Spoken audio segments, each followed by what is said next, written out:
Now, let me tell you about 4 big animals who are already living large in their retirement.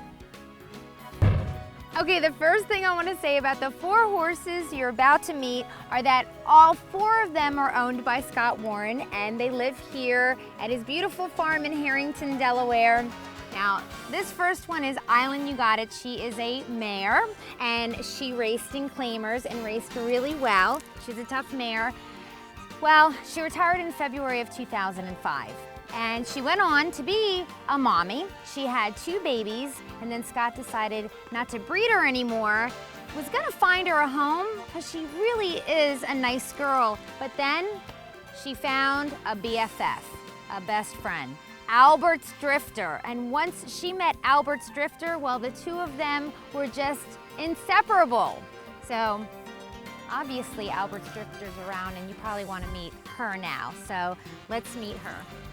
So this is Albert's Drifter, and obviously you can see the 2 BFFs right here. Now, she's called Addie, that's her nickname, and she was a really great race mare. She gave 110%, and because she had such a big heart and wanted to race so good for her connections, she ended up having some soundness problems that kept her off the racetrack a little bit. But when she was totally sound and at her best, she was a top mare. As a matter of fact, she was voted the horse of the meet at Ocean Downs in 2005. She swept the Miss Conna Addie series, and during that season at Ocean Downs, she also donated a percentage of her earnings to Women Supporting Women, which is a breast cancer research organization that's local. She did retire in January of 2009, and the plan was that she would be a mommy. That didn't work out so well. However, we'll see what happens this next season. Hopefully she'll get in foal and stay in foal, and I'm sure she'll be a great broodmare. This is Hazel Green, and she is the first horse that Scott owned with his good friend Victor Kirby, and actually this is the first horse that Victor won a race with at the Meadowlands, so she's pretty special, right? Now, she was claimed and sold and bought and sold, so she had passed through a whole bunch of hands until she finally retired in 1999 from racing. They're at 3/4. It's still Golden Heart in 125 and 2, and they turn home. Golden Heart, Witch Tree out of the pocket, and on the outside, Ballsy Lady is trying to close in. Golden Heart trying to dig in. On the outside, Ballsy Lady. And on the far outside, here comes Hazel Green, storming past them all. Witch Tree between horses. Hazel Green, where did she come from? 16-1, bombs away here.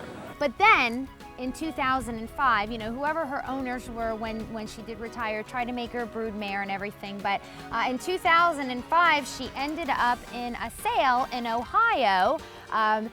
She was actually marked as an unnamed horse, okay? But Scott was looking through the sales book and of course knew who the sire was, knew who the dam was, and knew how old Hazel would have been. And he's like, that's Hazel Green, right? So calls a lady who has her in the sale and offers her some money and says, hey, you know, we'll buy Hazel from you. Don't even put her through the sale.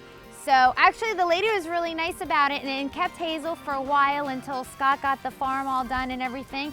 Hazel finally came here to Delaware, and here she is, Miss Hazel Green. She is 18 years old now, but they say that she is going on 2, 18 going on 2, because she's the queen of the farm, yeah.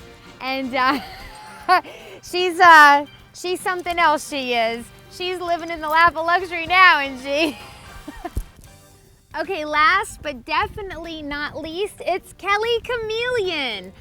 He was like a household name in racing for years here in Delaware. You might remember him in Top Open Paces. He raced against Snickers Hanover. He raced against Pilgrim's Fiery. I mean, he was a great horse. They come off the turn. Kellie Cameleon still there. Leads it by 2. Snickers Hanover giving chase. Kellie Cameleon is strong. Kellie Cameleon In front, Norwell, Cowboy and Snickers Hanover, 151 and 1. This horse retired with 60 wins and $600,000 in earnings. And actually, he retired in 2005 at the age of 12. And ever since he retired, he's pretty much just been hanging out, eating grass, and being a beautiful little lawn ornament. So in the spring of 2007, Kellie got really ill and he was rushed to New Bolton Center in Pennsylvania. Now, they believe that his kidneys were starting to shut down. He was very sick. They said there wasn't really a whole lot that they could do for him, so they just sent him home, but they sent home a whole bunch of pills along with him and thought maybe this will help. There's a 40% chance that he was gonna pull through. And well, obviously, you see the outcome. He started out taking 92 pills a day and really having to monitor what he was eating. And now look at him, he's all better. He is now 16 years old and living it up with Hazel Green out in the pasture. Who has it better than Kellie Cameleon?